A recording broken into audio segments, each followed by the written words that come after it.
Thierno Nourou nous a demandé de piloter le lancement d'un prochain colloque international qui va se dérouler à Paris en 2026 sur la pensée et l'œuvre de Cheikh Oumar Foutiyou Tall. En préparation de cela et pour marquer la grande assemblée générale de Rendo, l'association qu'il dirige, nous avons mis en place avec le bureau qu'il avait désigné un symposium cet après-midi sur les dimensions multiformes de la vie, de la pensée et de l'œuvre de Cheikh Oumar Foutiyou Tall. Nous avons vu en montant la communication qui vient d'être faite que Cheikh Oumar est comme un prédestiné né au Sénégal pour rayonner sur l'ensemble du pays, de l'Afrique de l'Ouest, de l'Afrique noire et de l'universel.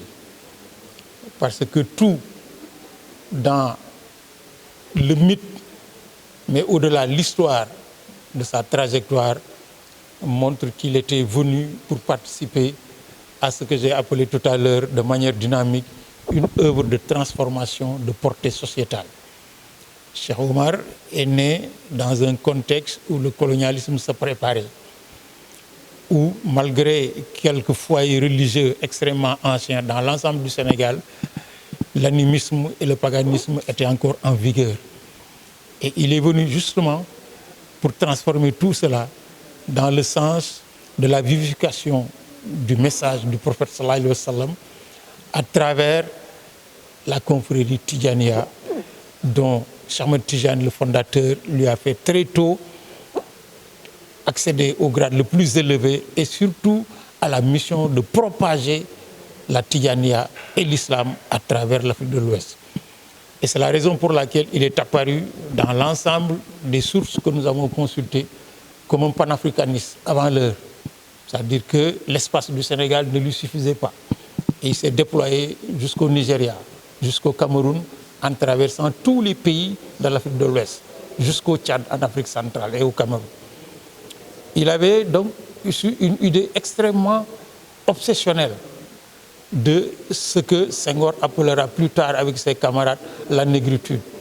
Parce que même en Arabie, pendant les 20 ans qu'il a séjourné entre Al-Azhar, au Caire et la Mecque et Médine, il n'a cessé de démontrer que la race noire, la peau noire, était au même titre que l'ensemble des autres couleurs assises autour de la possibilité d'accéder au savoir le plus élevé et aux pratiques sociales les plus évidentes en rapport avec les religions révélées. Il était également quelqu'un que j'ai appelé un stratège. Il a bâti sa saga sur un regroupement depuis les Foutanké, sa base naturelle, jusqu'à Sokoto, avec une stratégie que j'ai comparée à celle d'Alexandre le Grand.